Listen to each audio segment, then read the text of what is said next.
order and confirm that we do have quorum of council. At this time, I'm looking for approval of the agenda. Councillor Couvret. Thank you, Your Worship. I move the agenda be adopted as presented. Thank you.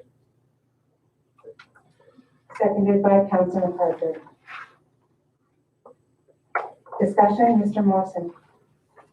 Thank you. We have a late arrival, a briefing note regarding a road closure for the end of the month to support the snowboard territorials as well as the big fun event, which council is so willing. I would like to add to item G, down to E, administration, number 3, road closure.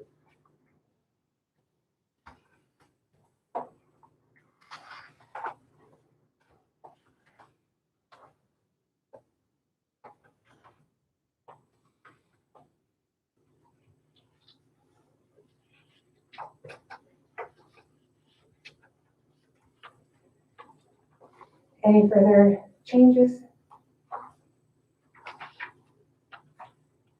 Councillor Couvret, Councillor Parker, are you amenable to the change? Thank you. All in favor? Thank you, passed unanimously. Again, I thank you for your patience this evening, and I would like to welcome the RCMP to delegate.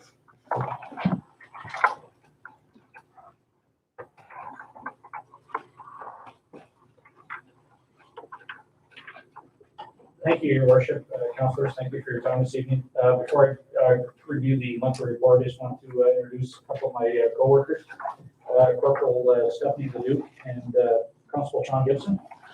Give them a minute at the mic here, maybe.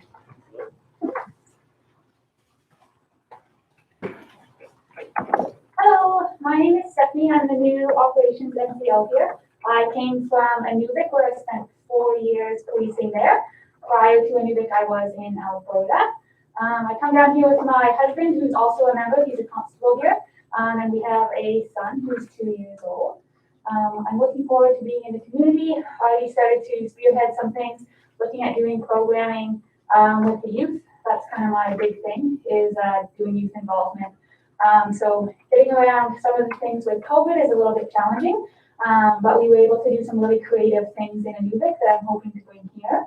So just, you might see me, I've already been in and out of some businesses introducing myself and trying to make some partnerships to get things going in the community, to do some programming. So yeah, that's kind of my thing. And if you have any questions for me, I can answer them. Thanks, Mark. You're up, Sean. I'm not a talker, so. My name is Sean Gibson. I've been RCMP 22 years. I came here from BC, Nova Scotia. That's my last attachment. I'm here with my wife, my 2 kids. They're both at the high school. I always, before I had to retire, I said I always wanted to come up north, and I'm glad I came here. My kids like it here. They're still getting used to it, and my wife enjoys it, and I enjoy it. So look forward to my time. Thank you. Welcome. Any questions or comments by council? Sergeant? Thank you. So our first report of 2021. Just looking at our road safety there, commenting that we've done a few enforcement actions, I guess, with Gavin, with bylaw, around the school zone. So that seems to be going fairly well. He's just basically letting us know ahead of time what dates and times he'd like us to assist. And with our resourcing there now, we're not finding that terribly difficult. So we've also procured a handheld radar on loan from the traffic unit. So we've been out twice. I think we started at the end of January. So we're out twice in January, doing some school zone safety enforcement. Just one of those like 5 minutes after we started the first one, we stopped the vehicle and the driver had no license or insurance. So they were already paying off well, I guess. And I think the fact that people see us around and see the vehicles out there, I think is good, because we're not noticing a lot of severe speeding infractions or anything like that. So that's good news as well. I think people are just kind of realizing. Our impaired driving charges, we've got, I think it's ahead there in the summary, but we've got a couple. I think we're averaging about 1 a month now. So it's good that because I said how good it is that with their check stops and whatnot, we're not locating any, but we are actually getting a few because they are out there. So, and the ones that we're getting are by and large calls from people in the community. So again, that's good on the people in the community, just calling in people they think are impaired. And as the report shows, sometimes they're not, sometimes they are. And when they are, we get them and charge them accordingly. So that's good. Skipping ahead to our property crime, we're not seeing a huge spike in property crime, despite some of the comments and whatnot on Facebook. Again, we only had about 5 in the month of January that were tied to a specific individual that we knew or suspected. We did on January the 9th, just going ahead to our notable occurrences there, we did have 2 youth were arrested following attempted theft of a vehicle from a driveway, and the owner of the vehicle confronted the youth, and one of the youth deployed bear spray on the owner. And so you're luckily able to locate and charge both of those youth, and they've got quite a few number of charges pending, and both now have been released pending future court appearances. And on January the 10th, I'm sure everyone's aware, we did attend a sudden death at a residence, and all I can say this time, it was considered suspicious, and we're still investigating that, so that investigation is not concluded yet. And we also, I believe one of the people involved were an employee of the town, but we attended a motor vehicle accident on early January the 5th there on Troy Street, so it resulted in some fairly significant injuries to one of the parties involved. Nothing else really significant, as I say in our staffing list, and bringing Stephanie and Sean's been here since May. It's just we realized we haven't gotten to a meeting yet. That's why he came along tonight. But we're trying to get all the members in so everybody gets to introduce themselves to council. And our numbers for the month, starting off, we're 121 calls for service for the month compared to 108 for last year. So it's pretty much on par where we expect to be. And good news, I guess our prisoner count continues to be low, so we only had 7 prisoners for the month of January, which is compared to 12 for last year, but like I say, kind of continuing that trend of not having a whole lot of prisoners, which is good news all around. So, that's pretty much it. Nothing really significant to report on. Happy to take questions.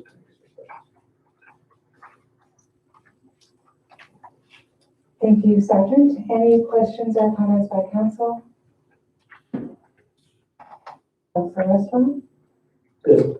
Thanks for bringing everybody with you. I think we've introduced all the members to the attachment as they come in the community, so we appreciate it. Thanks for coming out. I think you're pretty full staffed out there, which is also really refreshing to see. So good work on that. I look forward to the results. And welcome to Portsmouth. Thank you. Any further questions or comments by council? Deputy Mayor Smith? Thank you, Sergeant Peters. I always find this very useful, even if it is a light month and there isn't an awful lot on in the reporting, which I think is a good thing. I so want to welcome Corporal Duke, Constable Gibson to the community. I've been Constable Gibson for a while. Really great to see our team becoming with families. I think that they experience the community very differently when they have families. My time coaching minor hockey, we've had Richard Brown, Kira Ramsey, and Jared Lebec all actively involved in helping coach, and I think that the opportunity to build relationships there and see the community through a different lens, because you're seeing it through the eyes of your children and your spouses as much as you are through your own eyes, which might be a little bit different in terms of what you get to deal with on a day-to-day basis. It's great. So welcome to the community, and thank you so much for it's great to see. I think the department's at full strength, which in my 4 terms on council, that's hardly ever happened. That's why I hadn't really advertised, because we're not to say something always seems to happen. But no, we're at full strength there. our constable Christie is still on field training, so she'll be on, let's say reduced duties, but there's a process before she's able to completely work on her own by herself. But she said at this point she's completed her first 8 weeks of field training, which means she's able to work on the shift schedule by herself. So it's yeah, in pretty good shape. I think what I've noticed over the years when you are at full strength is that there's a lot more an opportunity for community policing and presence is really noticeable in the community. So we're really happy to see that. Thank you. Yeah, thanks. And those things that you mentioned, when we're short, it's difficult to get out and do check stops. We don't have the sufficient number of people working to cover off. We're just basically trying to cover the calls for service, but now we have the additional numbers. So we'll be looking to do some more proactive work for sure. And on that note, I'd like to take probably at next month's meeting, take a little bit more of your time to do our annual policing priority consultation process. So I built a little bit of a slideshow, PowerPoint slideshow. I don't know if you have the capability here to do a PowerPoint. I can also print off copies and provide that as well.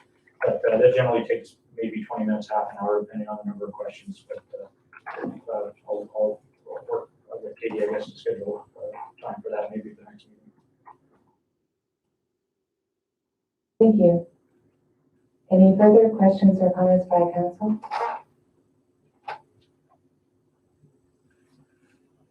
Okay. Sergeant Peters, thank you for coming out again this evening. We appreciate you coming every month. Corporal Leduc and Constable Dixon, it is great to have you in council chambers to meet council, and we hope to see you around the community. Thank you very much.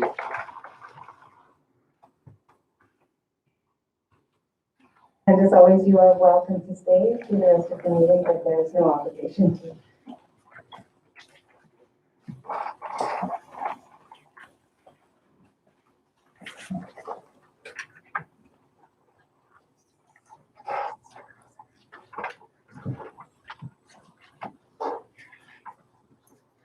So moving on, we have the approval of council minutes.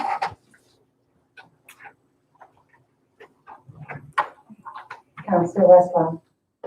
I move the minutes of regular meeting for 121 of January 19th, 2021 be adopted as presented. Thank you. Seconded by Councillor Fox. Discussion?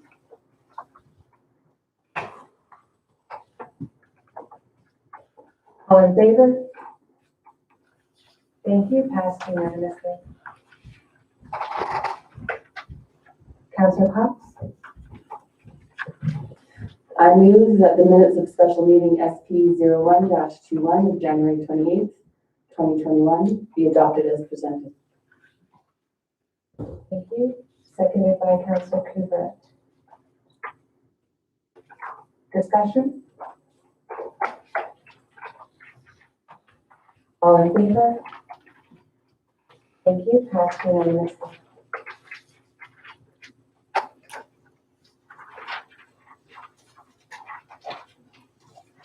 Business arising. Councillor Kubert. Thank you, Your Worship. Just going back to the minutes from the council meeting of January 19th under item G, council business. Under the introduction committee reports, there was a suggestion of this was to do with delegations that we should look at extending an invitation for the MLA and possibly other key public sector servants to delegate to council, including delegation from the Buffalo National Park regarding the status of the UNESCO World Heritage Site project. And I was just wondering if there's plans for any follow-up on that. In light that we're 2.5 years into our term and we've got the presence of our MLA at our council meeting. Thank you, Councillor Kubert. Invitations will be going out to the MLA and to Wood Buffalo National Park. We were fortunate to have the CEO, CO at for the health center, come and visit us after our last meeting. And today we met with the superintendent from ITI and ADM who were in the community.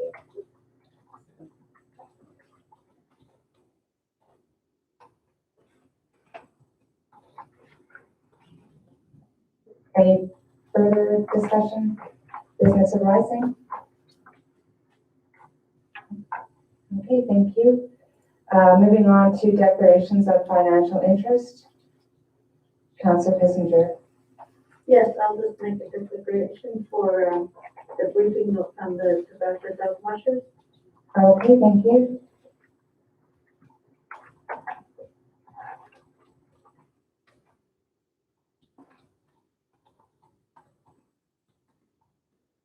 Any further declarations of financial interest? Okay, thank you. Next, we go into council business and introduction and consideration of committee reports. First is the Corporate Services Standing Committee meeting. Councillor Couvret.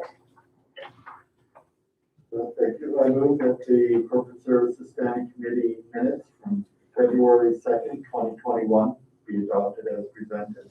Thank you. Seconded by Councillor Boleo. Discussion?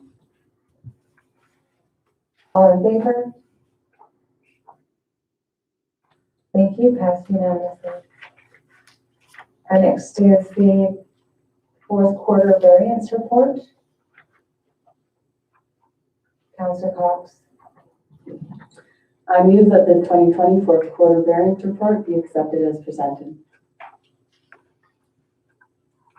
Can I get a seconder, please? Councillor Kissinger. Discussion? All in favor? Thank you. Passed unanimously. And next, we have the establishment of selection committee. Councillor MacArthur. I move that a selection committee be established to review applications for recommendations for appointment as a town of Portsmouth representative to the Portsmouth Housing Authority Board of Directors. That the selection committee be comprised of Mayor Napier, Councillor Westwell, and Councillor Couvret. Thank you. Seconded by Councillor Cox. Discussion? All in favor? Thank you. Passed unanimously. And next, we have the selection committee for the Board of Revision. Can I get a mover, please? Councillor Couvret. I move that the selection committee review applications to select a new board member from the general public to the Board of Revision. Thank you. Can I get a seconder? Thank you, Councillor Kissinger. Discussion? All in favor? Thank you. Passed unanimously. Councillor Cox. I move that the town of Fort Smith proceed with determining how to ensure the next town of Fort Smith representatives of the Fort Smith District Education Authority are elected and work with the Department of EC&E to determine the process. Thank you. Seconded by Councillor Bollier. Discussion? All in favor? Thank you. Passed unanimously.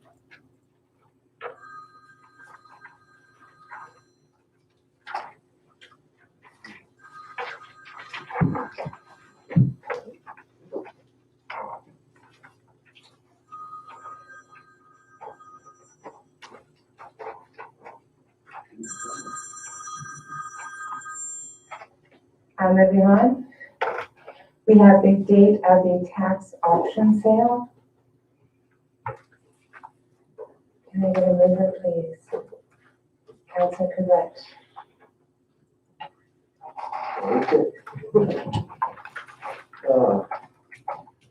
I move that tax sale auction date be set for May 1st, 2021. and that minimum tax sale auction prices are as follows. For roll 4200, the minimum sale price is $109,300. For roll 55900, the minimum tax sale price is $24,000. For roll 57800, the minimum tax sale price is $175,900. For roll 75000, the minimum tax sale price is $110,400. For roll 77300, the minimum tax sale price is $176,800. For roll 89000, the minimum tax sale price is $149,600. For roll 96000, the minimum tax sale price is $90,700. For roll 97700, the minimum tax sale price is $224,200. For roll 101700, the minimum tax sale price is $58,500. For roll 102750, the minimum tax sale price is $260,300. For roll 107100, the minimum tax sale price is $53,500. For roll 108900, the minimum tax sale price is $268,900. For roll 110800, the minimum tax sale price is $78,100. For roll 130065, the minimum tax sale price is $171,000. For roll 130115, the minimum tax sale price is $149,200. For roll 130120, the minimum tax sale price is $11,400. For roll 131400, the minimum tax sale price is $39,200. For roll 137130, the minimum tax sale price is $18,500. For roll 140330, the minimum tax sale price is $120,400. For roll 141345, the minimum tax sale price is $24,500.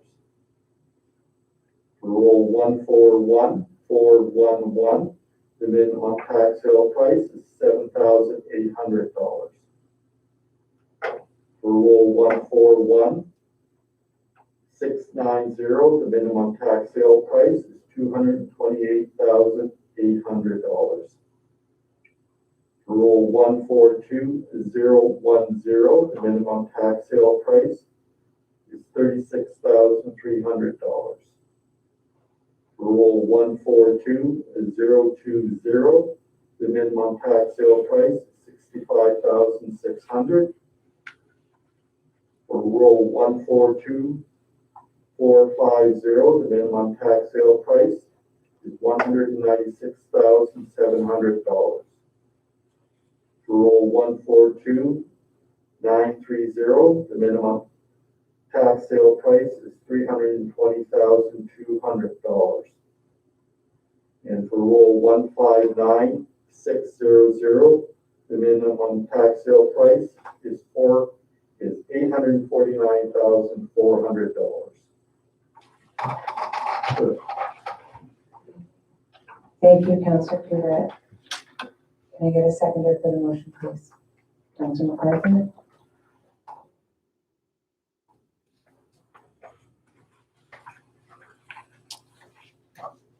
Discussion? Councilor Westwell? Yeah, so, I'm not sure about everybody, involved, but I've actually really struggled with this, process as I sort of, find myself at odds with what I think, the corporation of Town Fort Smith's rights and responsibilities are to be able to do with our debt as we wish. And, I've also struggled with, knowing the names and faces on this list and how some of them have failed to make and what this means for some of the people involved. And so it's actually weighted a lot of my conscience for a number of months.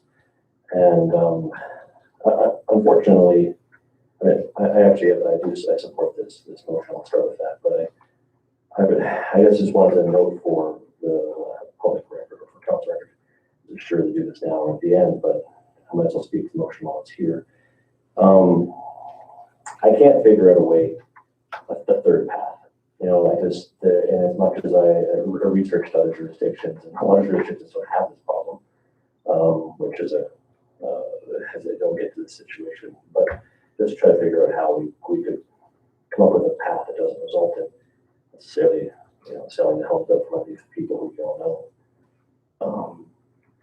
But there really isn't a third path that's fair. There isn't a third path that doesn't create a precedence that creates a risk for the future of the community, for the corporation. And I guess at the end of the day, I'm trying to remember my role as a councillor to sort of as a representation or as a representative of the corporation of Town Fort Smith to the shareholders, which are the residents, and try to find a rationalize or make myself feel better, I'm not sure, over what's right for the corporation. And I think as tough as this process is, and as much as the administration's done a great job of trying to collect information so we can make sound decisions, at the end of the day, this is sort of all I can come up with is to support, this for the betterment of the corporation, for what's fair for everybody else. There has been people who have let the property sale go at tax sale as a way of recovering their houses or recovering their debts. There has been people who have paid a mortgage to recover their debts. And so I couldn't come up with a way that we could make a system that could make exceptions without essentially dishonoring those who have themselves given up everything to try to cover their debts. And so I guess in short, I'm supportive of this. I just wanted to know from everyone's back and watches these or not that, it's sort of with, I guess, heavy heart or not, that I just, I thank administration for the work seeking legal advice and MACA's input and feedback. And, just the people who I know will be, upset by this, understand that there is the only alternative that really is an option is to do nothing. And that's not the right option.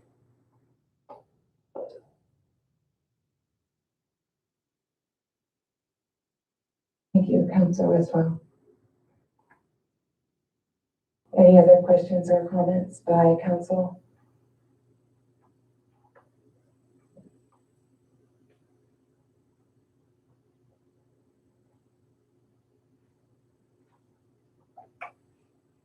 All in favor of the motion as presented? Opposed? Abstentions? Sorry, Councilor Campbell, were you in favor? Favor. Thank you. Motion is passed unanimously.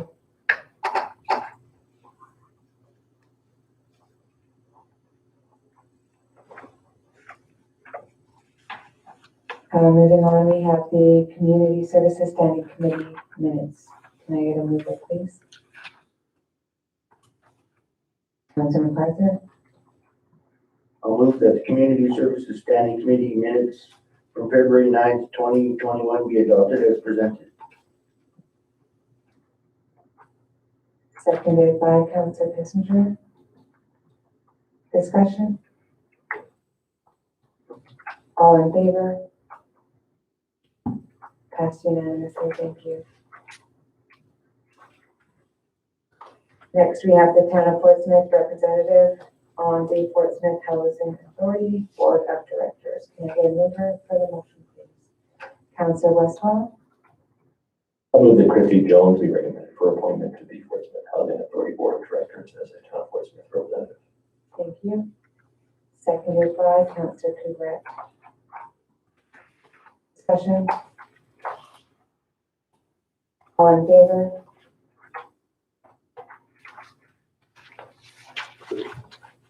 I'm sorry, Councillor Campbell, I didn't see your hand was up. Okay, thank you. Passed unanimously.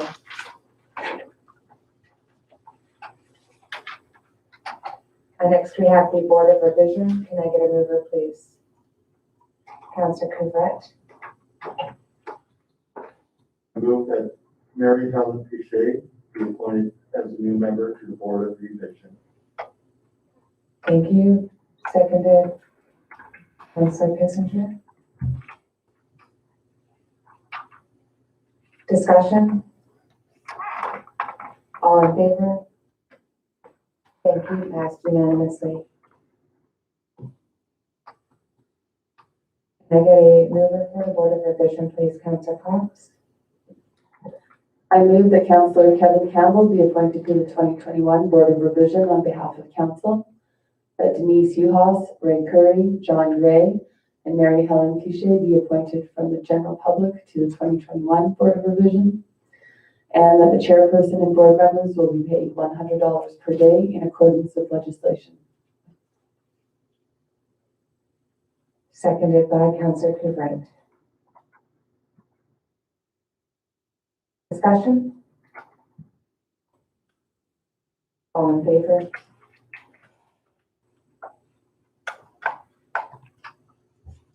Abstentions? One abstention, Councillor Campbell. Opposed?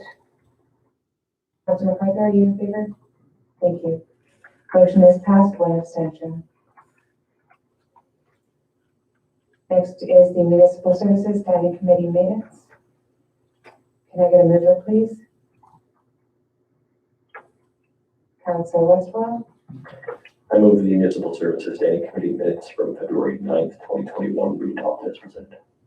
Thank you. Seconded by Councillor Bollier. Discussion? Deputy Mayor Smith. Thanks. I always used to look forward to January and February as a quiet time, a bit of a lull after the budget debates, but there's so much going on, and that's reflected in these incredibly thick minutes that we have. They're all each 4 and 5 pages long, plus all the advisory board minutes. I just wanted to shout out to the clerk for an excellent job. Any member of the public that wants to know what's going on at Town Hall get a very thorough and accurate understanding of what's being discussed at the meetings. The minutes are truly remarkable, and I thank you for that.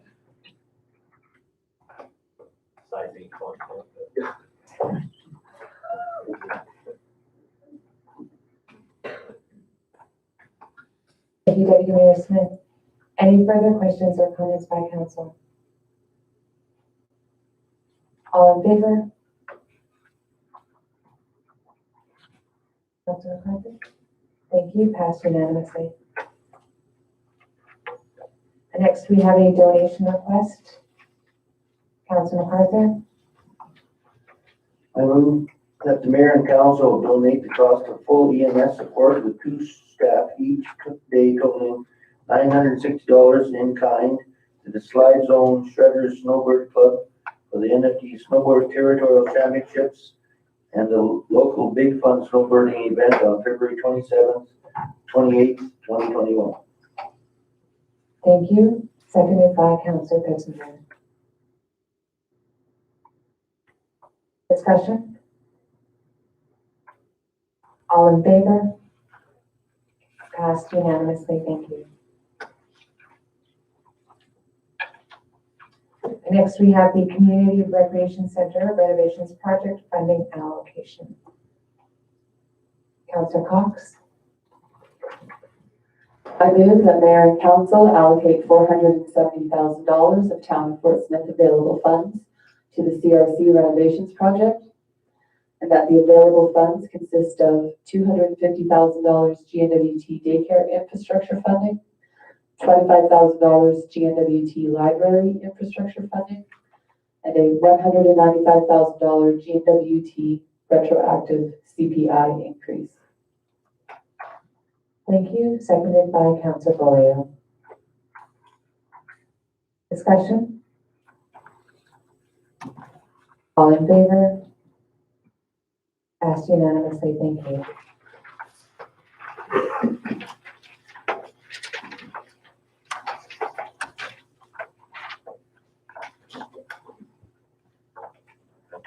Next, we have the approval of the Community Recreation Center schematic designs and CRC change order. Deputy Mayor Smith.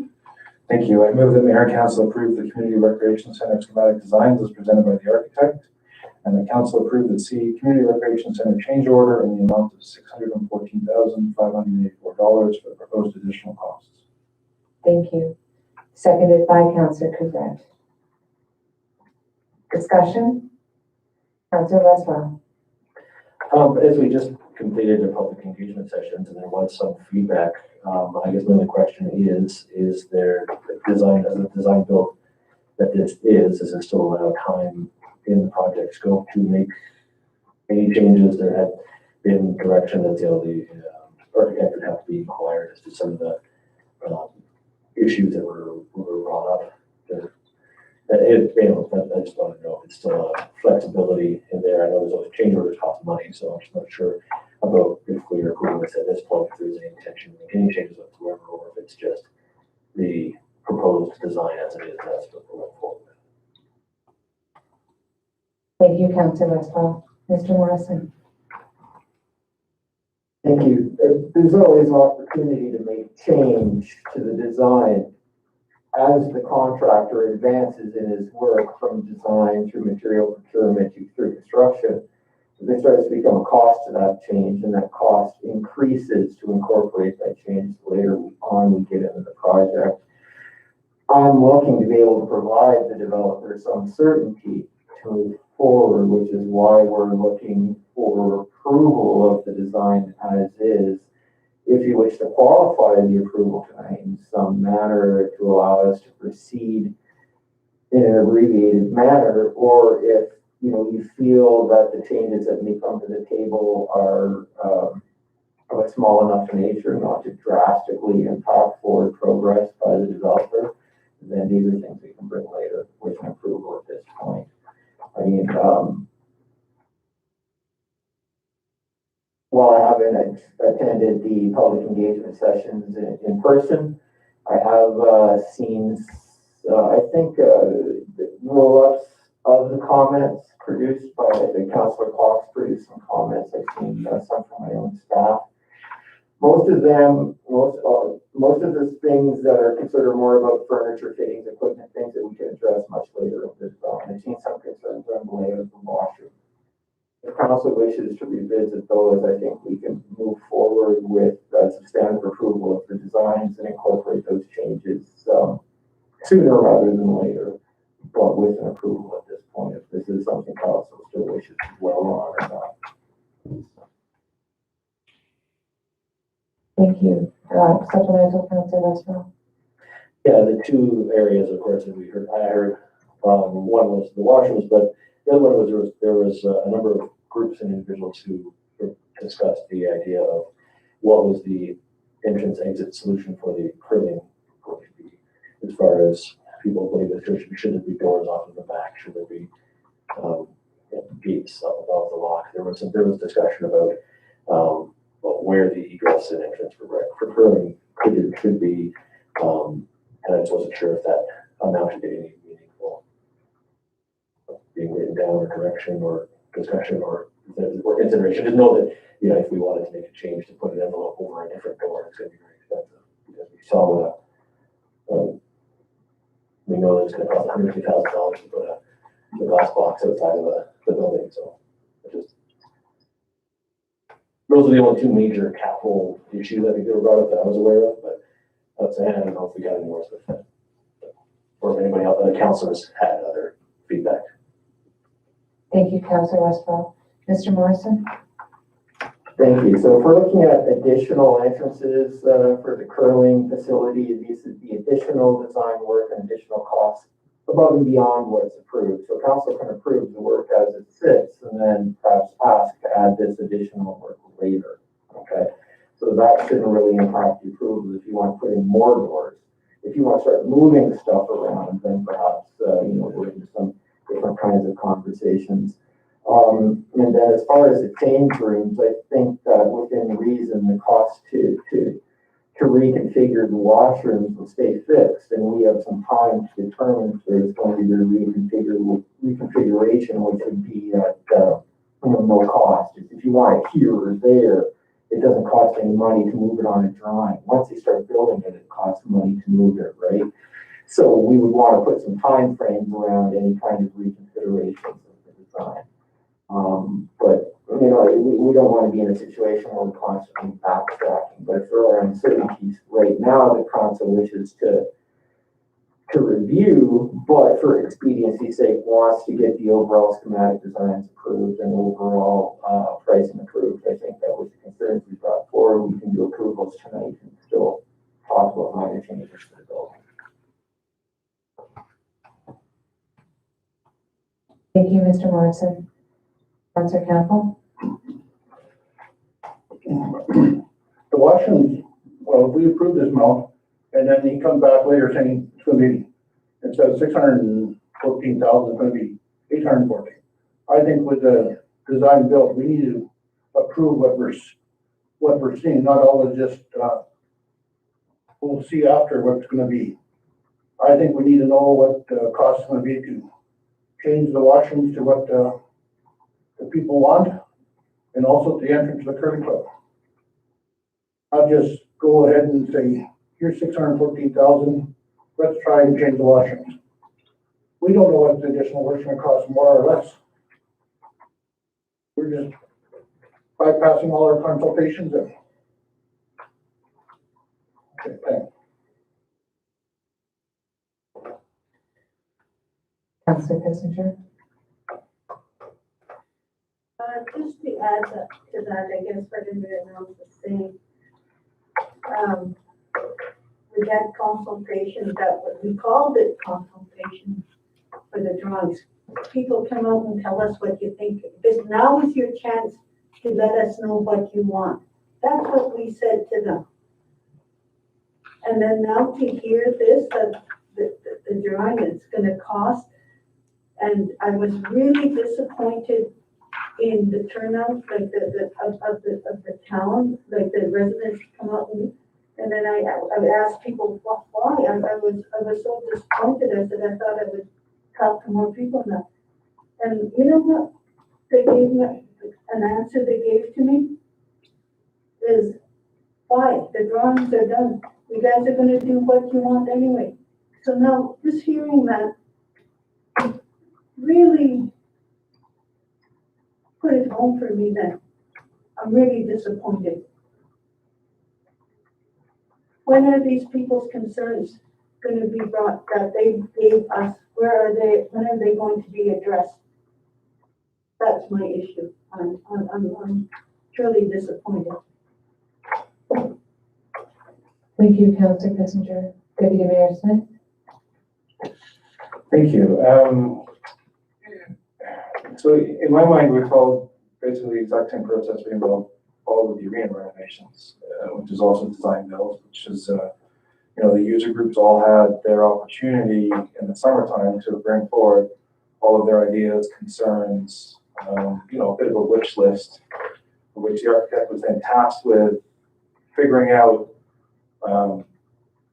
what can work and what can't work. I mean, it's always nice when you're building a new building, because you can do whatever you want based within your budget limitation. But when you're redesigning an existing building, you have limitations placed on you based on the building envelope, structural supports. There's lots of things that you want to be able to do that you can't do.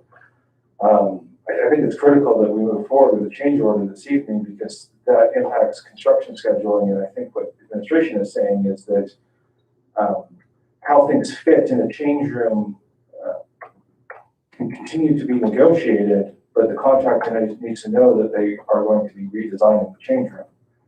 I guess I view the access to the curling line, or the upstairs space that the curling uses for their social gatherings. We're going to need after hours, the community is going to need after hours access to that space for a whole variety of things. We look at our games, how it was used, you look at our volleyball tournaments, you look at curling bonds fields. It's not just late at night on a Friday night, it's early Sunday morning, a variety of times when the library won't necessarily be open. So I guess I view that as an administrative task for the town to figure out how to facilitate access to that space. And I don't think there's a redesign required there. I think that there's a variety of different solutions. But this is the concept that the architect presented us. This is what we approved. We went to the community. We asked them what their feedback was. We did the exact same process with the arena, where we presented a bunch of drawings. We got feedback, and then the drawings changed. I've actually heard a lot of people speak in favor of gender-neutral washrooms. And several of those people are people who I know are in the pool on a regular basis. So there's pros and cons to everything. But I think it's critical that we move forward with the change order, and so that we can have an established construction timeline so that we can effectively move through the renovation process with the least amount of disruption. It's going to be very disruptive for all the user groups that are in there, no matter how hard the town tries to not. Yeah, I feel like I'm starting to ramble, but I do feel like we followed the same process that we did with the arena, and I think that those drawings were captured the feedback from the community that the user groups provided initially.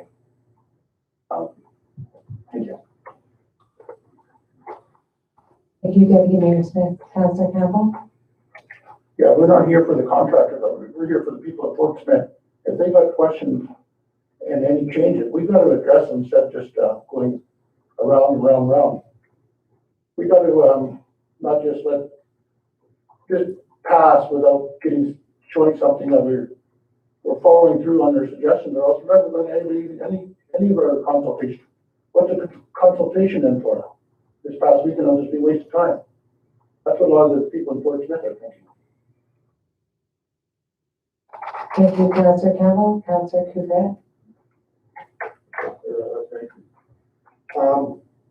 At this point in time, I think we do need to move forward with the proposed change order as presented.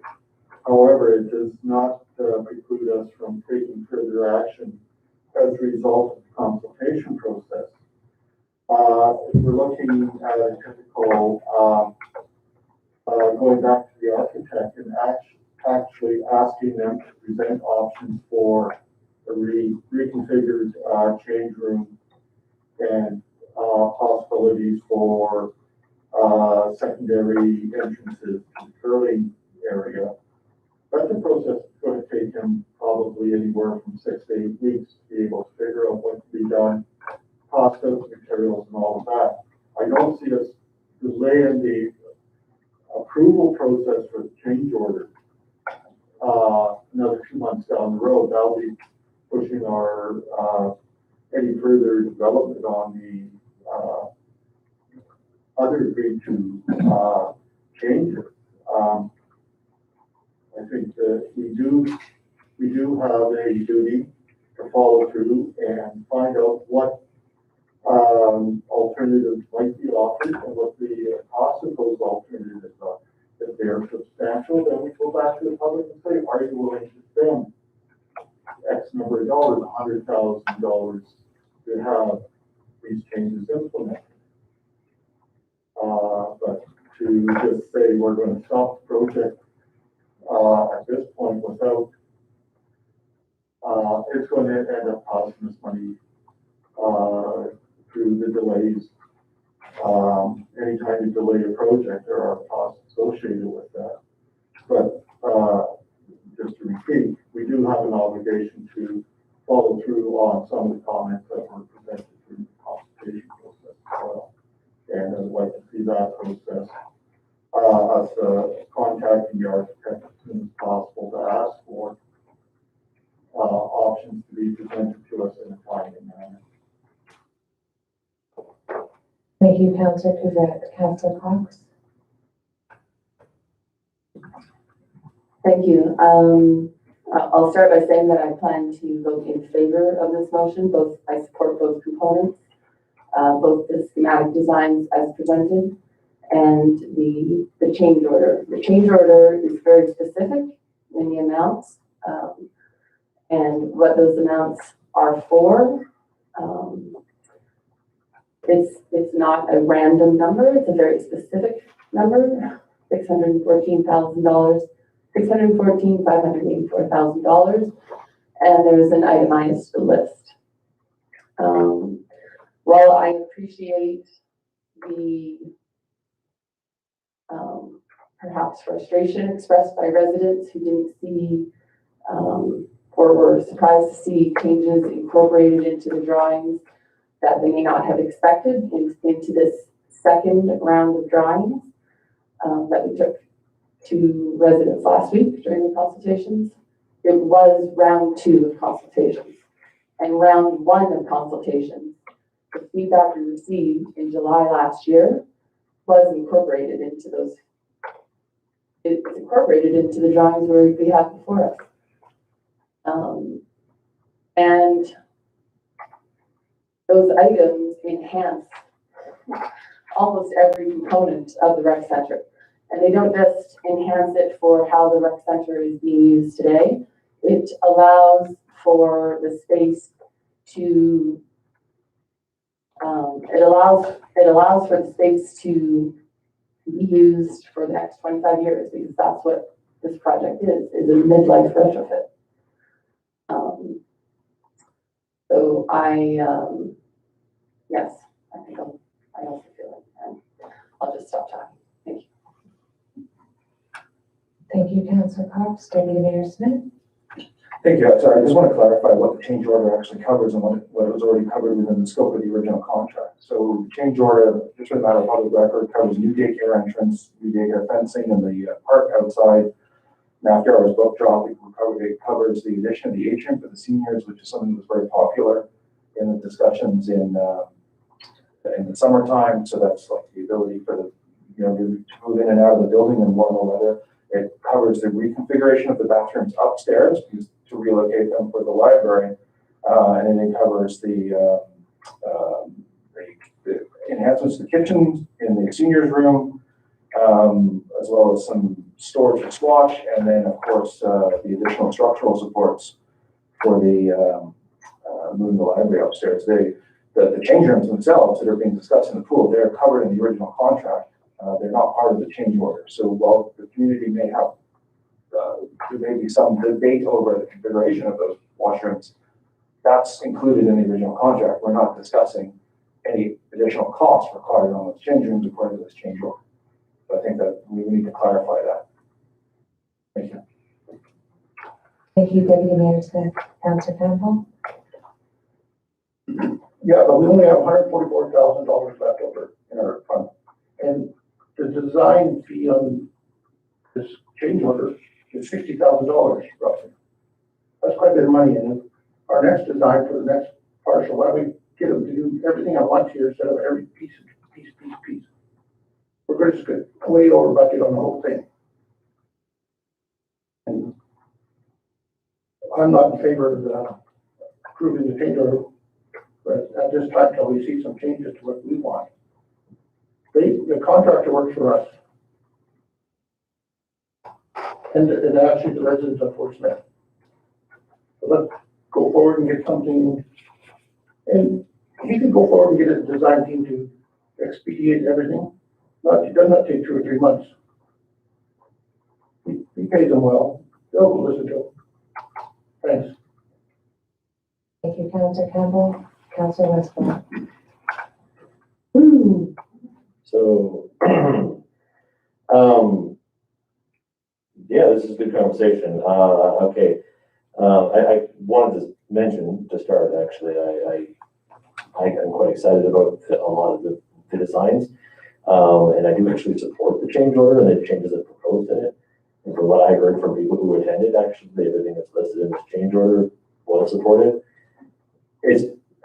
But to the issue is, and this actually speaks directly to Deputy Mayor Smith's comments, outlined that we were never really asking them to begin with. Because that was in the drawing. And then now we've already approved it, and this change order after feedback session, we're not actually looking at changes about the anyways. It doesn't, from the process, that's the perception problem. I actually support what's planned. I don't want to hold up construction. I actually want to see this happen. I just, the way the motion is listed, Mayor and Council approved the CRT schematic designs, and that the change order is basically as is. And I understand that my question was elaborating that we can still make changes. That's really my concern. I still want us to be able to still make meaningful changes based on public feedback. Because my biggest issue is protection. We just had a meeting with public for public feedback. We haven't actually met yet as a group for the steering committee to discuss the feedback of said session. And it appears that we're rubber stamping without actually taking into consideration the public feedback we just had. Now, it's mostly an issue of timing because we're actually just approving the change orders as we discussed. But purely perception-wise, it looks like we're railroading this through. Now, again, we just completed an aggressive schedule of public consultation. Thanks to administration for putting together all those meetings and committing all that time, personal, taking the lead on all the public consultation component. But by rushing this through, it has created a perception, even on council, that we're not listening. So as council, is there a way that we can move forward so that one, we don't create the look that we're not listening to begin with, but two, still not hold up construction because there's valuable work that needs to get done, but also still, these change orders as it was listed, don't actually change the washroom layout, don't actually change the doors for the pool. That's not, what's the question here? It's just a matter of that I want to be clear that we still have the opportunity to address changes that have been brought to the public, and the public knows that we are interested in making sure we do that, because I don't want to be seen like we're railroading through something, because that's very right. It's the number one accusation that I've heard has been, well, most people are very supportive. The building's going to look great, library's going to look awesome.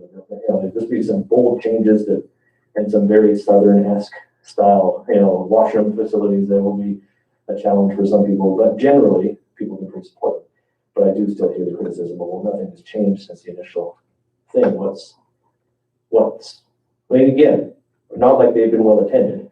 So what people might snipe versus what is reality doesn't necessarily always line up.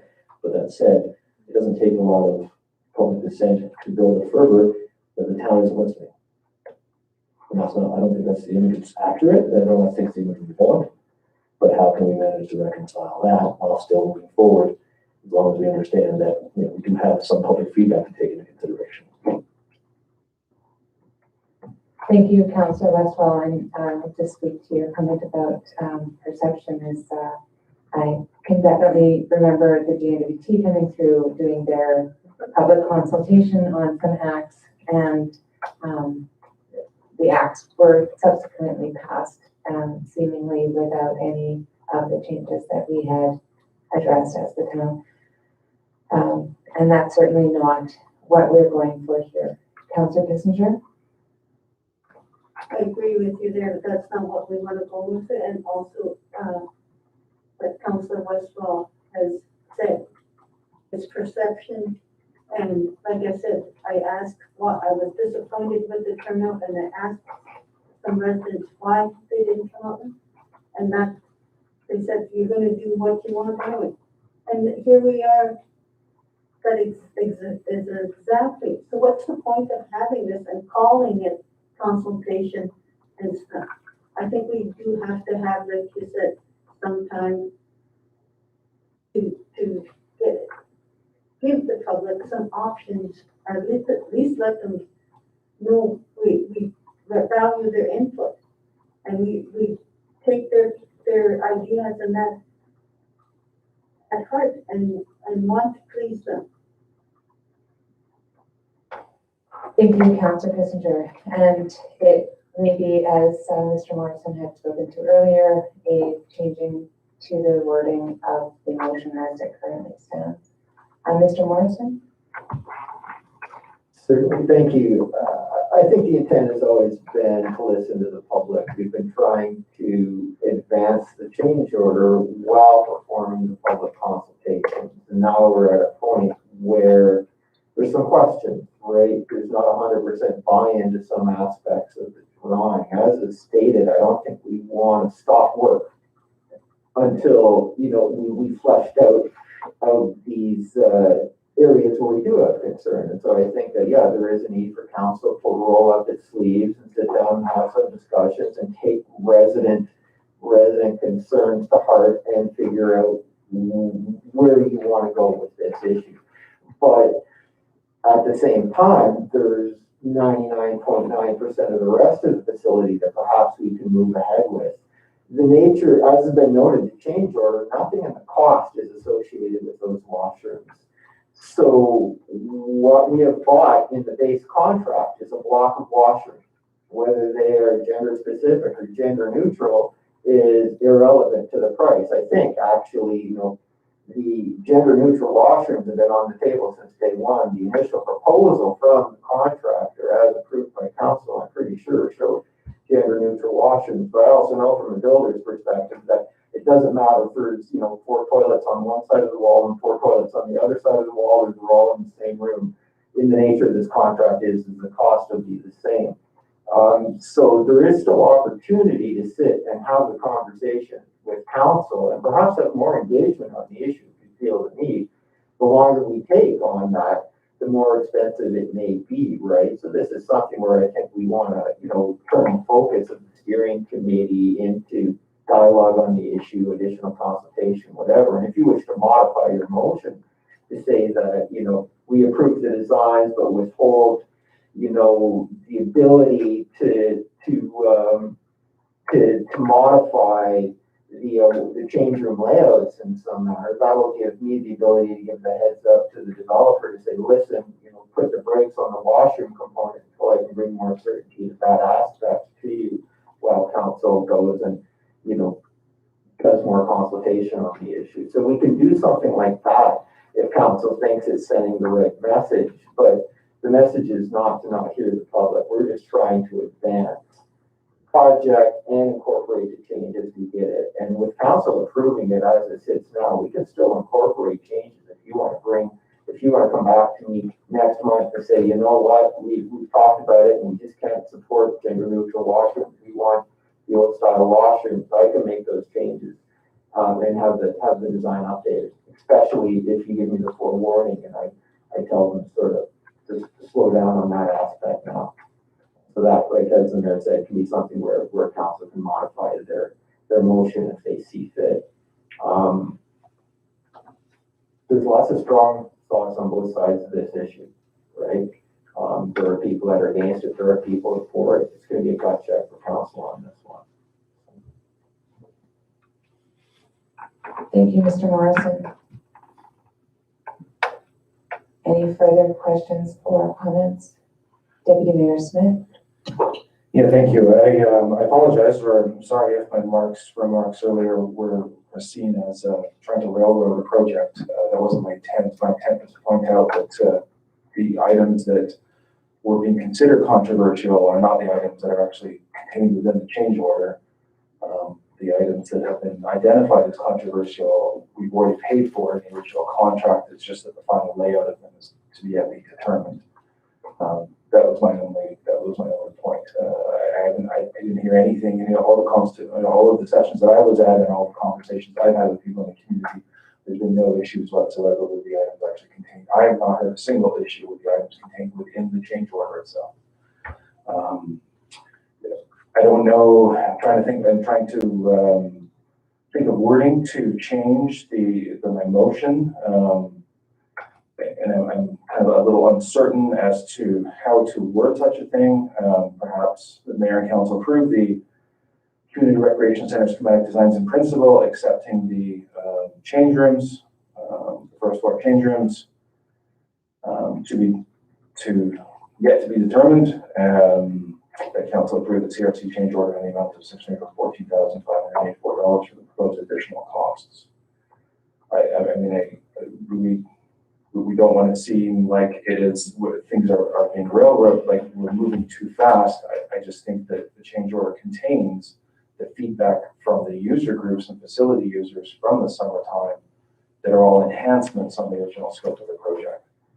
And I haven't heard anything controversial around that. So I hear the concerns around certain components of the rest of the design, mostly change rooms, but I don't hear anything controversial on the changeover itself.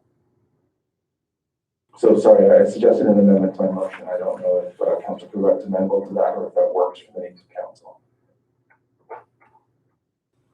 For the record, Councillor Couillet is amenable to the change in the motion. Councillor Westphal, you had a comment? Yeah, I appreciate that. I didn't respond. I wasn't trying to indicate that maybe you were rainbowing. It's just that seems to be, I think, the perception, right? Is that they're right up with people who realized or engaged at the first time. And again, as per usual, if you don't show up, you can try to complain, but that's still what happens, right? You know what the attendance is like. And to come into session 2 and to find out if we're approving it. And anyway, I don't know if we necessarily even have to be as specific as detailing the washrooms to be considered, just that some sort of reflection or mention that to public consultation or items identified in public consultation will be identified at a future date or something. I mean, we have a steering committee to deal with more discussions and public feedback, so I'm very much for, as long as we, I'm comfortable with this motion. It's just a matter of making sure that we as council are comfortable that we're going to, make our best efforts to know the people who did show up, that we're at least that we're listening. Doesn't mean everyone gets what they want. It's just a matter of that we're listening, right? That's what's important. Thank you, Councillor Westphal.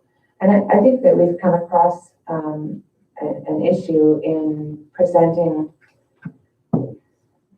the plans, the schematic designs to the public, in that we wanted to have something that we could bring to the public to show them these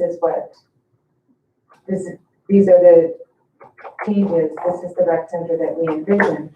We have to bring a design to the public so that they can see what it is that we are talking about. If we had not brought it, and I think we did a lot of discussions in the summer, but even going back to some of the concept designs at the time that we brought those forward, there was also discussion of these concept designs have been made, this is what the town is planning on doing, when again, at that point, it was an idea of what the facility could look like. And so while it may look like you already have the plans done, everything's already figured out, town council's gonna just push it through, the plans are there for a reason. They're there so that the public can get an idea of what it is that we're looking at, how we envision it, and those designs are required. So I sympathize with the residents who feel that they could not be heard, but the unfortunate thing is, by not coming out, they're not heard. And they did have the opportunity to speak to council and still have the opportunity to speak to council. And we definitely encourage them to speak to council. Are there any, Councillor Kissinger? Just a comment, you said, we brought the designs. This is the first time they've seen them. We had to bring something to them. Okay, you just said that. Well, this is the first time they're seeing them, and now they're commenting on them. That is my point.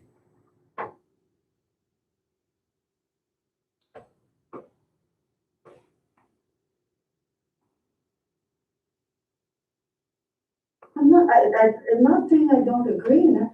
I'm saying that is their point. This is the first time they've seen them. They've made comments. What are we doing about that?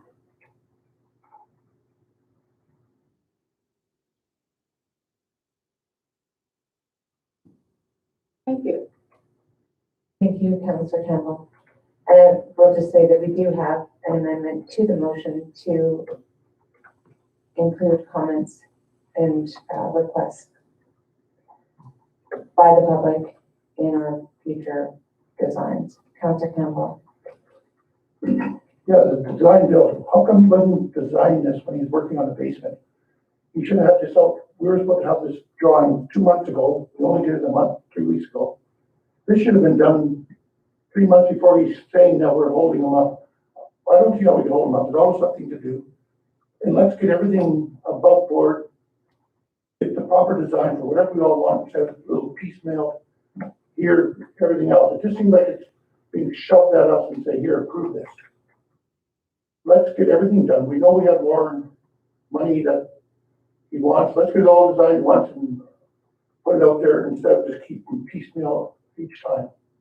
Thank you. Thank you, Councillor Campbell. And I will just go back to the Deputy Mayor Smith's comments in that we did go through this process with the arena and were able to continue to make changes even after the original design had been presented to council. Councillor Kissinger. Hey, you just said you were able to make changes with the arena. I just want to show the residents that we are listening. That's my thing. Don't call it confrontation, like they said, if you just plan to move it in, and we're disappointed with the low number of turnout. Oh, well, they should come up. Well, why are they gonna come out if we keep doing this?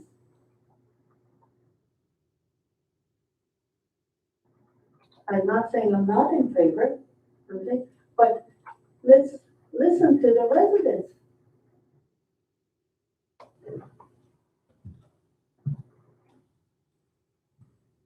Thank you, Councillor Kissinger.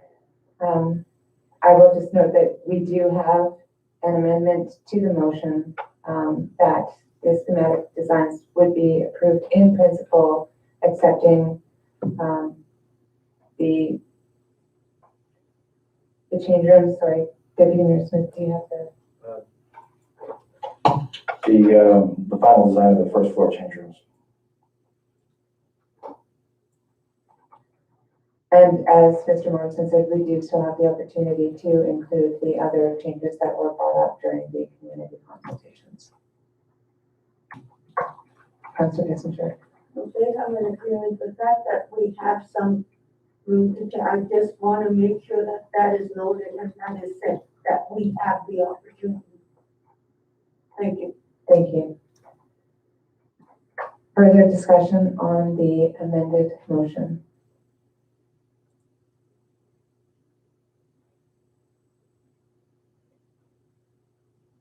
All in favor? Opposed? One opposed, Councillor Campbell. Motion is passed.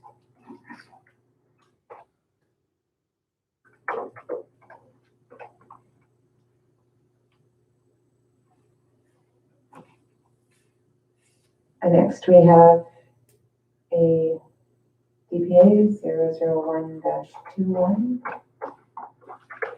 Councillor Couvret. I move that DPA 001-21, submitted by Jordan Circo, to operate a home occupation aesthetics business from lot 1612, plan 2730, to 37 Cumming Avenue, Fort Smith, be approved. Seconded by Councillor Cox.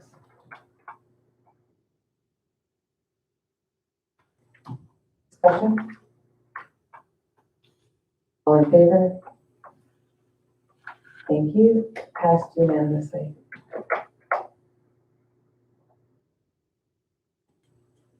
And next we have setting up minimum tax sale auction prices. Councillor Couvret. I move that minimum tax sale auction prices are as follows.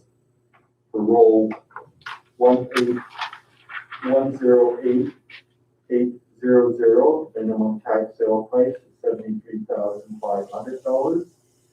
And for roll 141700, the minimum tax sale price is $22,500.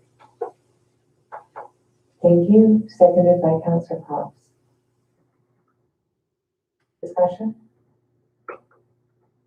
All in favor? Passed unanimously. Thank you.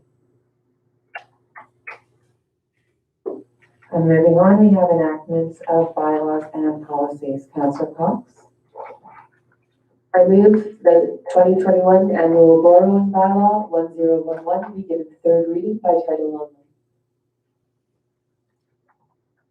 Seconded by Councillor McCarthy. Discussion? All in favor? Passed unanimously. Thank you. And next we have consolidated rates and fees. Councillor MacArthur. I move that the 2021 consolidated rates and fees bylaw 1012 be given third reading by title only. Thank you. Seconded by Councillor Westphal. Discussion? All in favor? Passed unanimously. Thank you.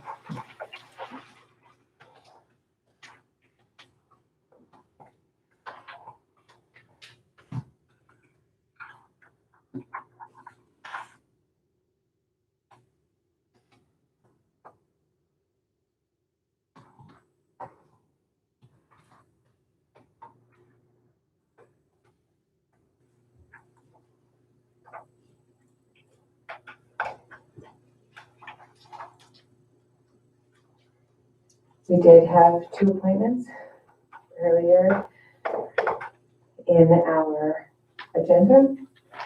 And at this point, we'll go on to Mayor and Council. Councillor Campbell. Okay, I'd like to say to the bylaw department, they're doing a good job in the school zone. And also, another one, there's some trucks that park right in the right of ways. And they're on, and turning the corner up Wilderness, they're parked on the side of the street right up to the middle of the road some days. We gotta do something about it. We keep going, bringing it up and bringing it up. Somebody's gonna get hurt, then we're gonna be in trouble. But,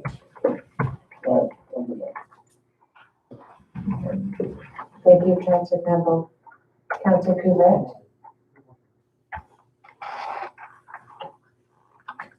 Not too much to say. I'd just like to thank those people that did come out to the community consultations with regards to the community center renovation project. I appreciate hearing from people, and there were concerns brought forward, as I stated earlier during the discussion period, that we as council do have a duty to look at those concerns and to look at those concerns in a timely manner and come forward with recommendations. And I encourage the steering committee to deal with those issues as quickly as possible. Thank you. Thank you, Councillor Couvret. Councillor MacArthur.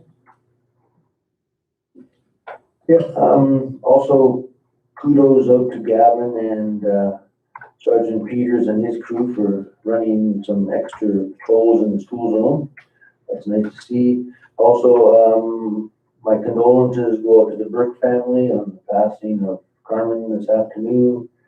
And on the snow removal part, it's they're coming along, but I think we might miss it here because we only got 4 or 5 weeks before it starts melting, and there's still a lot of snow out there. We may need some help this year.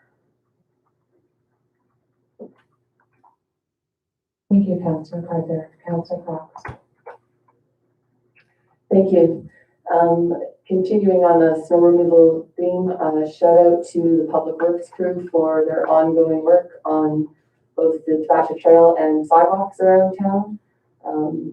The Community Services Advisory Board today during lunch also recognized the hard work of that department. I know that last week's snowfall and wind has made that work very difficult.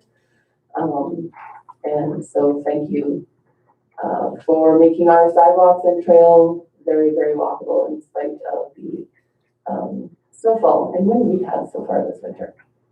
And then I'd also like to speak similar to what Councillor Couvret said about the CRC consultations. Thank you to those who not only came out to the stakeholder meetings and the drop-in session, but also took the time to send their comments by email. And for anyone watching, please, if you have comments, whether it's about our Community Recreation Center renovation project or any other municipal governance issue, please, we encourage you to write.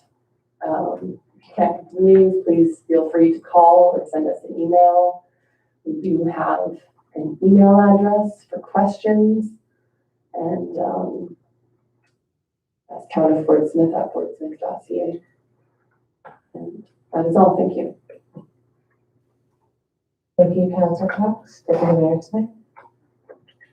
Thank you. It's great to have members in the gallery, members of the public in the gallery, so thank you so much for coming. We appreciate you being here. Hopefully we're somewhat entertaining you.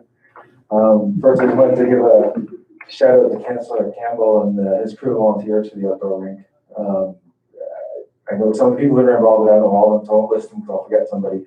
But it's actually great. I mean, I think Yellowknife kind of has that guerrilla ski groomers. It's nice to see community people coming together and building an outdoor rink. It's a lot easier than a municipality doing it in terms of issues of liability and whatnot. And I think it's a great example of community spirit. And so I just want to kind of thank you, and you can pass that along to everyone else who's been involved. And I know you got a light stand running there. I'm not sure who's paying for the gas to run that. It might have been Rose Construction. Yeah, so yeah, that's great to see that.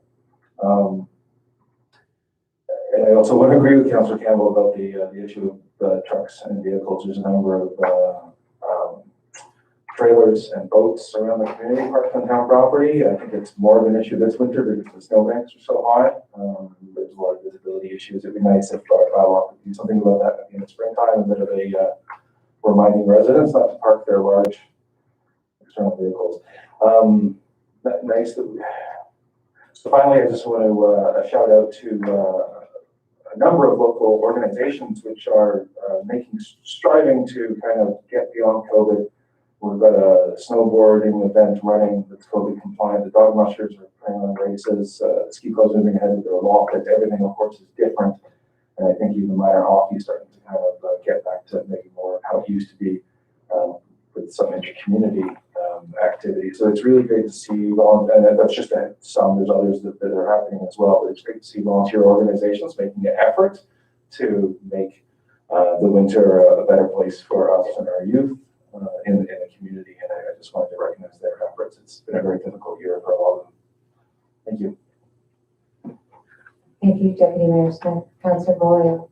I don't have very much. I just want to say condolences to the Burke family on the passing apartment. And also just a big thank you to Jenny Schaefer again for coming out and doing the virtue jigging and singing for the Buffalo Frogs, even we don't have one this year. And that's some of the things I have.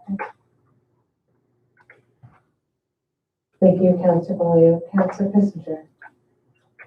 I guess it's all been said earlier, like Councillor Campbell said about and Deputy Mayor Smith about the items being parked on town property and in dangerous locations. And also, like Councillor McCarthy said, the removal of the snow.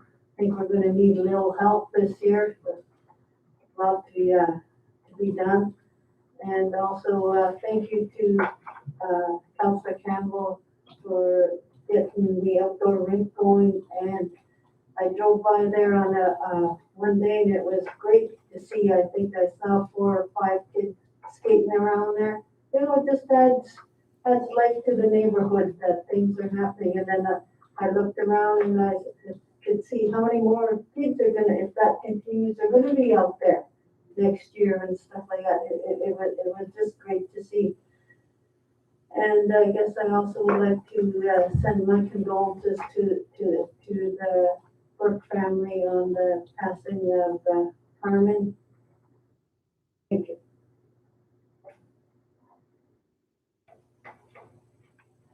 Thank you, Councillor Kissinger. Councillor Westwood. I actually have a little bit of a list this time. I don't think I said anything last month. First, thank you to administration for putting together all the events for the consultation and giving your own time up to run the maps. And it's a shame there wasn't even more attendance, but it still is nice that we just get some people out, and regardless of all of the effort that you guys made to get all the advertising and posters and posts and presentations ready. So Admiral Wilkin, thank you very much for your time and effort.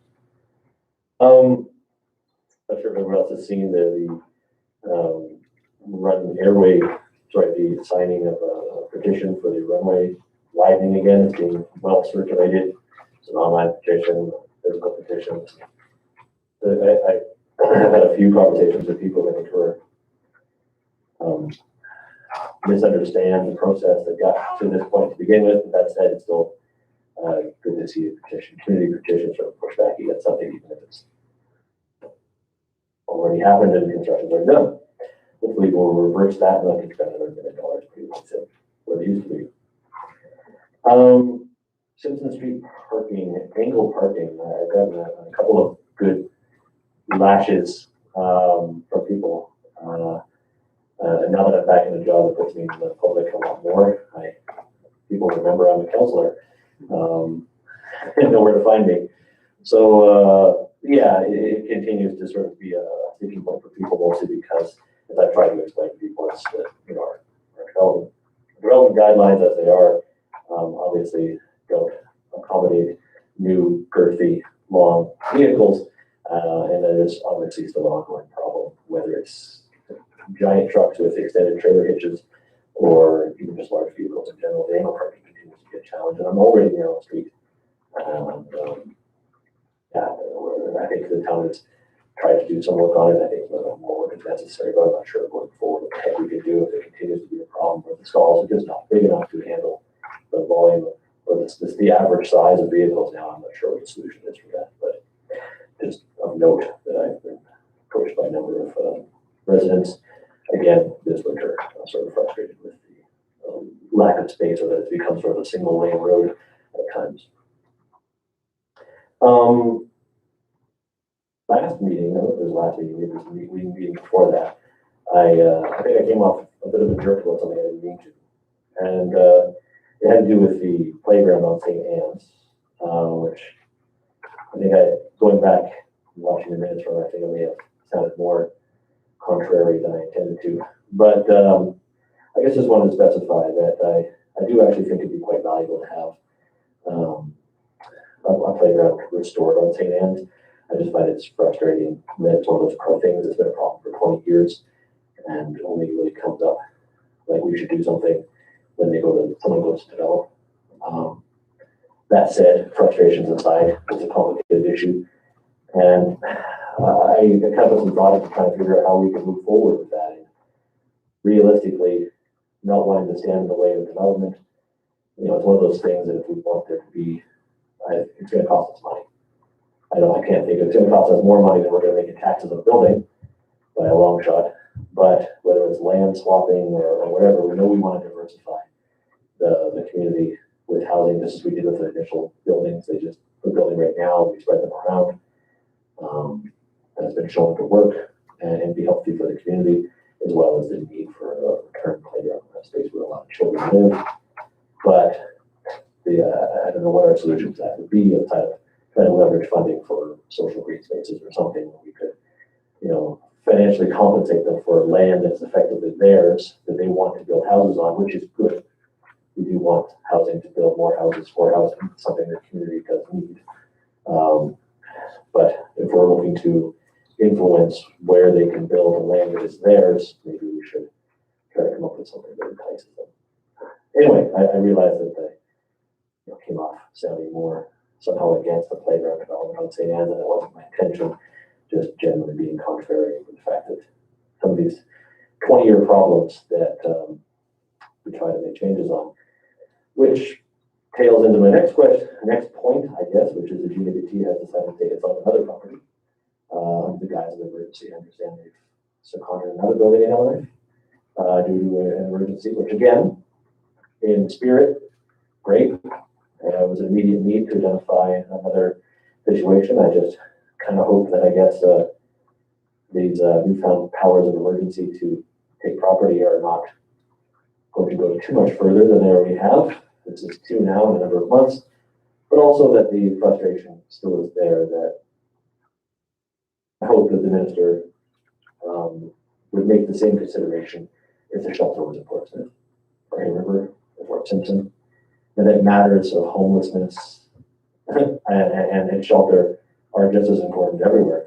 And if they were shut due to an emergency or a failure of HVAC or fire suppression, that they would go out of their way to ensure that no questions were asked and that the people found roofs over their head and kept warm regardless of where they live.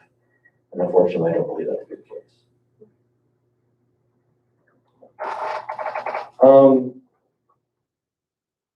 Lastly is the seniors room.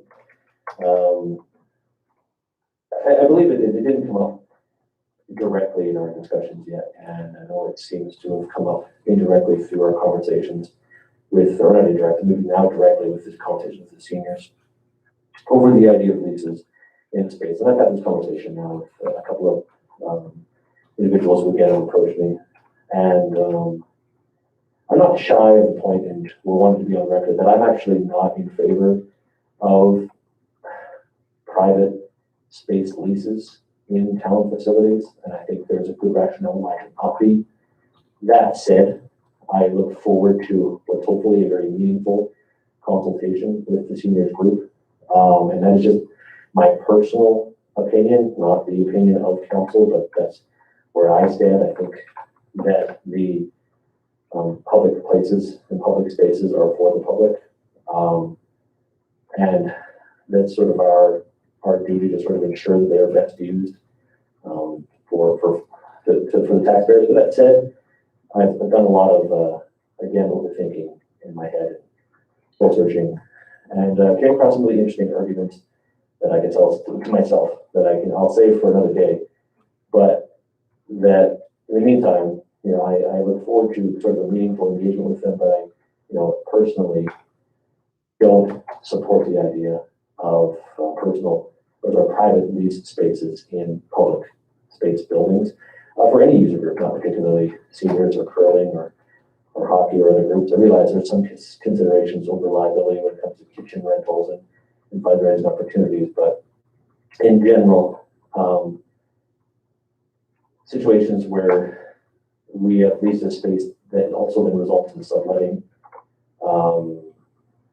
it's just not something that I think it's that I personally support in content, but I am still open to discussion and solutions that can hopefully find meaningful ways that we can be both accommodating and yet get the best use for our space for all users. That's it. Thank you, Councillor Westphal. That's a lot to handle. So I do have a few comments this evening. And I'm not sure if I started at the beginning or started at the end, but I'm very thankful for the turnout that we had for the Community Recreation Center renovation consultations, both by the public, by town council, and by town staff and administration. There were a lot of discussions that and some very interesting opinions, but I am really looking forward to the changes to the rec center, and as I had brought up during the consultations, is looking to what this facility is going to provide to our community for the next 25 years. We did have many discussions with the seniors, and we do commit to continue to working with the Senior Society with their concerns. did have a great meeting with our regional superintendent for ITI today and the ADM. Some of the topics that we discussed were the kind of Portsmouth marketing plan and our economic development plan, plans for Conville Park, plans for Mission Park, and agriculture for our community. A reminder to council that NWTAC AGM is next week. If you have not given your name to Katie for registration, please do so. The meeting is virtual and the agenda has been distributed. If you've not had a chance to see it or you do not have it, please let me know and I can get it to you.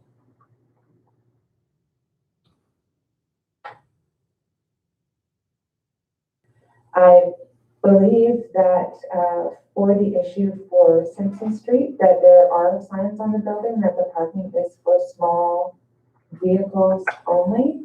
Would that be a bylaw, Mr. Morrison? Thank you. So since the street is capable of accommodating diagonal parking, it's just that the size of the vehicles being parked there in some instances, either put them onto the sidewalk, which is a town sidewalk, or put them onto the road. And so it becomes an enforcement issue. If part of your vehicle is hanging out on the road, that's a standard bylaw enforcement issue with respect to traffic act. It's no different than parking on the road, right? And so very enforceable. We tried to work with the landlord to advise his tenants, and then the idea was to escalate into warnings if the landlord wasn't able to appropriately educate his tenants and then move into tickets. I just don't know where in that process we are. We realize a lot of the comments from council today were about parking. As the snow builds up, there becomes less room for vehicles. And so we're starting to see those pressures throughout town. So I think it's time for a blitz and it's time to start moving more snow. Thank you, Mr. Morrison. I would also like to pass my condolences on to the Burke family. Just going back to our meeting with ITI, one of the other topics that was brought up was this in regards to businesses that were affected by COVID. And speaking to Deputy Mayor Smith's comments about the events that are going on this weekend or this month and coming up,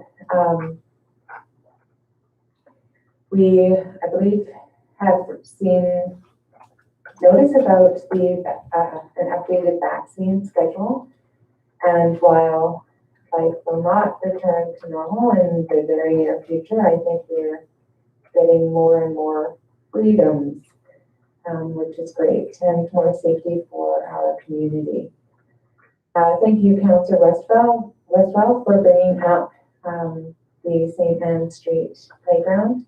I did send a letter to the Minister of Municipal and Community Affairs, who is also the Minister for the NWT Housing Corporation, who is also the Minister for Youth, speaking to the need of having a playground on St. Anne Street.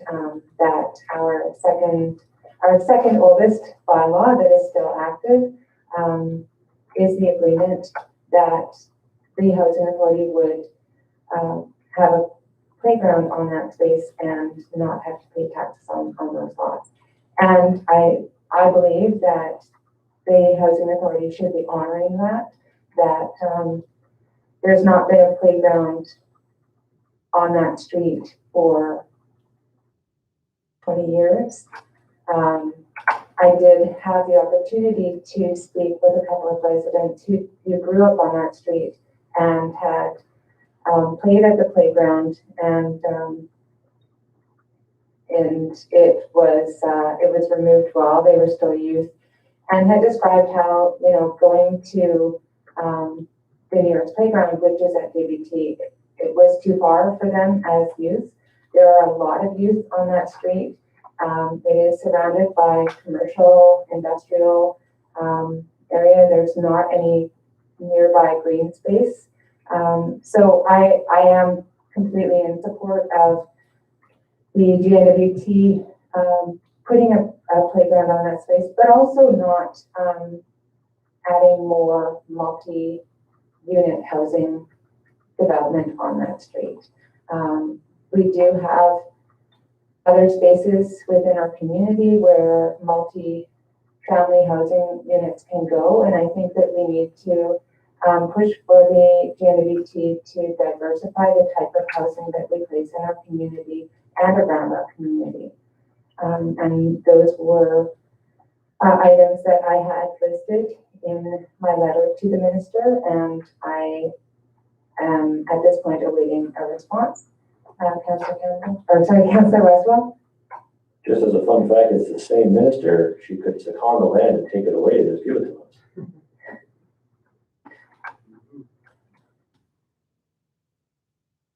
Yes, and speaking of which, we do have a bylaw that perhaps we need to open up for some changes.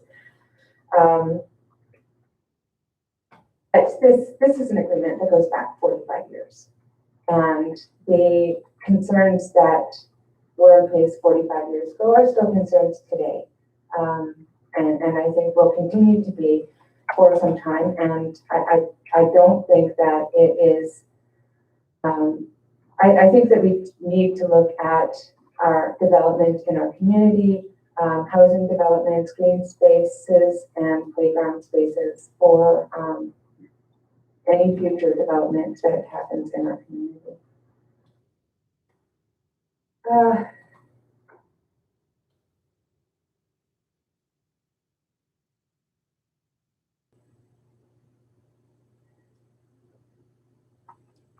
I would like to welcome Mrs. Dragon this evening in our gallery. And I think I have something else, but I don't recall what it is, so I will pass on to administration. Thank you.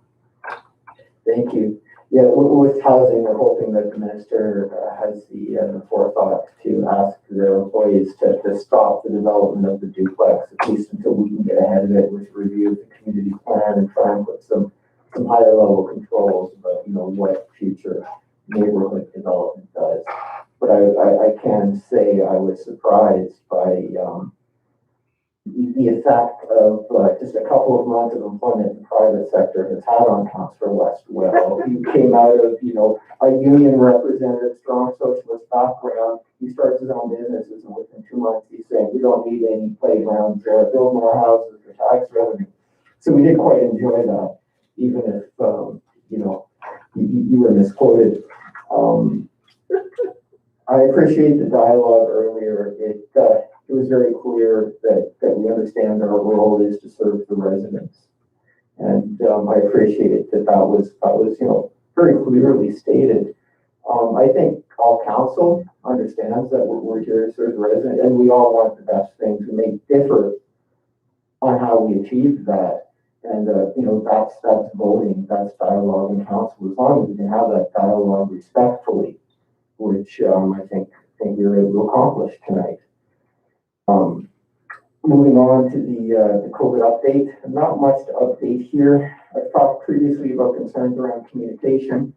The last two notifications with respect to COVID cases in the NWT, including the Gotcha Play outbreak, got to me as SAO approximately 8 hours after they got to the media. So I found out about them on cabin radio much sooner than it was actually sent to me. So they seem to be going backwards from the concerns we previously expressed. So I have noticed some changes in names of the people responsible for communication, and I'm just hoping that there's some catching up happening there.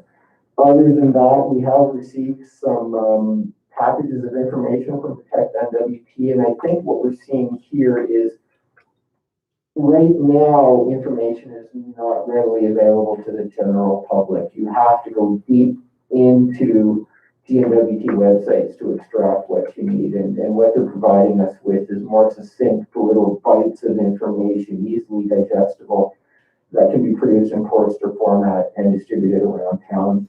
There's not a lot of clarity around who's supposed to actually do the distribution And so we'll most likely take it upon ourselves to do that for our community. And I think that the communications committee will be discussing that this coming Friday. And beyond that, we continue to increase programming, working very diligently with the environmental health officer. Schematic is our primary contact out of the Hay River, and he's proven really excellent to work with. And so you're going to see things like a lot more options and opportunity at the library. You're going to see increased numbers and types of programming at the pool, at Pete's Gym, amongst a few other things. And so we're going to not push the limits, but make sure we're at the limits of the regulations as we grow our programming and start staffing up to pre-pandemic levels. Thank you. Thank you, Mr. Morrison. Any questions or comments by council?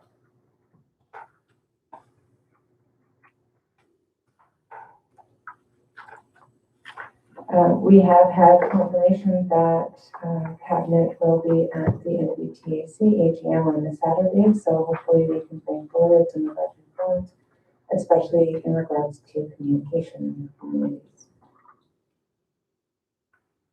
Mr. Morrison. The next item before council is a briefing note from the Tobacco Dog Mushers donation request. There is a declaration of financial interest here, so I think Councillor Kissinger is leading the room. Thank you. Please note for the minutes that Councillor Kissinger has left council chambers. Thank you. You have both the briefing note and which supports the application before you. The note was written by Ms. White, so I'll ask that she speak to it. As you can see from the briefing note, the Best Dog Mushers are intending to run their dog race on March 13th and 14th. As they did last year, they had run it the same weekend as Frolics. And they are anticipating this year, the members from the NWT racing community will be in for that. They are popular events. People will watch. It's a worthwhile time. They were previously part of the Wood Buffalo Frolics planning, but they're no longer supported by Wood Buffalo Frolics. I spoke to the author of the request, and he confirmed that the donation would not be used as a cash prize, but would be used to help with trail preparation.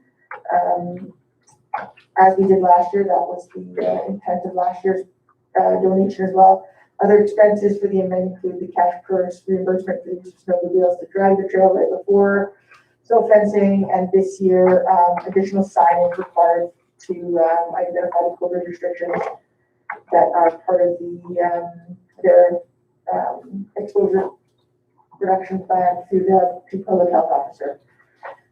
They do have support from Salt River First Nations, Medina First Nation, and the Community Council, as well as private businesses, TDC, and Northwestern Air Lease. And again, this is the same amount and purpose as last year's donation request. The donation budget annually is $6,500, which you have already allocated $940. And again, for your reference, this donation budget is typically fully expended by the end of the year. So we're requesting direction on this donation request. Thank you, Ms. White. Councillor Fox. I move that the town donate, make a donation of $1,000 from the council donation budget to the Tabacha Dog Mushers for the 14-mile Class 8 dog race being held March 13th to 14th, 2021. Thank you. Seconded by Councillor Cooper. Discussion?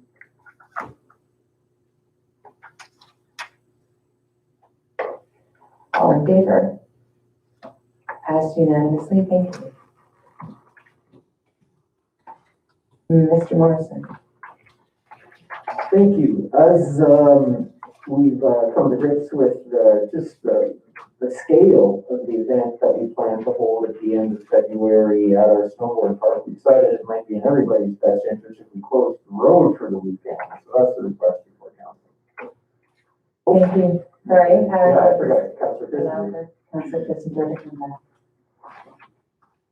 Please note for the minutes that Councillor Kissinger has returned.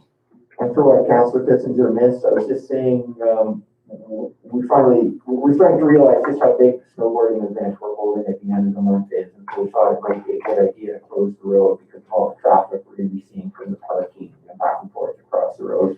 I'll let Ms. White speak to the actual briefing note. She wrote it. Thank you, Mr. Morrison. As indicated, the NWT Snowboard Territorial Championships and the Big Fun Snowfest, is the actual name, will be occurring on February 27th and 28th, 2021, and they've requested, for the safety of their participants and volunteers, a road closure for the extent of those two events, which will run from 9 o'clock in the morning to 5 o'clock in the afternoon. Because of where parking is in relation to the snowboarding hill, as well as where the shelter is for washrooms and logistical purposes, there's a lot of traffic across the road. There will be spectators, there will be small children, especially for the afternoon events. We will be having 4 and 5-year-olds on the hill, moving between different features of the snowboards and sliding hill park. So they've requested that the road closure from Mill Street to Wapiti Street along Marine Drive. This will also support for several parts of the event, including awards and mealtime, the ability to do some physical distancing and have a big, large enough open space for everybody. So that is the request from Marine Drive from Mill Street to Wapiti Street to close the traffic for those 2 days. Thank you, Ms. White. Deputy Mayor Smith? Thank you. I move that Marine Drive from Mill Street to Wapiti Street be closed to traffic on Saturday, February 27th and Sunday, February 28th, 2021, from 8:30 a.m. to 5 p.m. both days to accommodate the 2021 NWT Snowboard Territorial Championships and Big Fun Snowfest. Thank you. Seconded by Councillor Coupette. Discussion?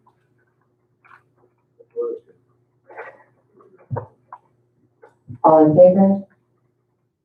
Passed unanimously. Thank you. That's everything that we had on our agenda for this evening, and we have no absent council members. But we do have some from earlier in the month. Can I get a motion, Councillor Cox? I move that Councillor MacArthur be excused from the Community and Municipal Services Standing Committee meetings on February 9th, 2021. Thank you. Seconded by Councillor Kissinger. Discussion? All in favor?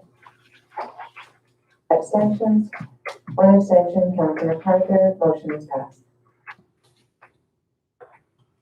We have no excusing of councillors for this evening's meeting.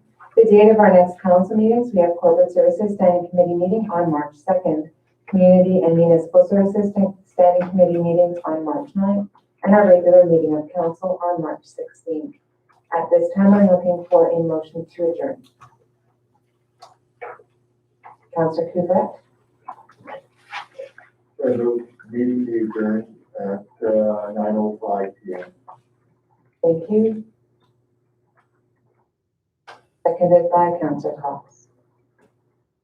Discussion? Councillor Coupette? I'd just like again to thank, I appreciate Ms. Dragon's for the time for our meeting tonight.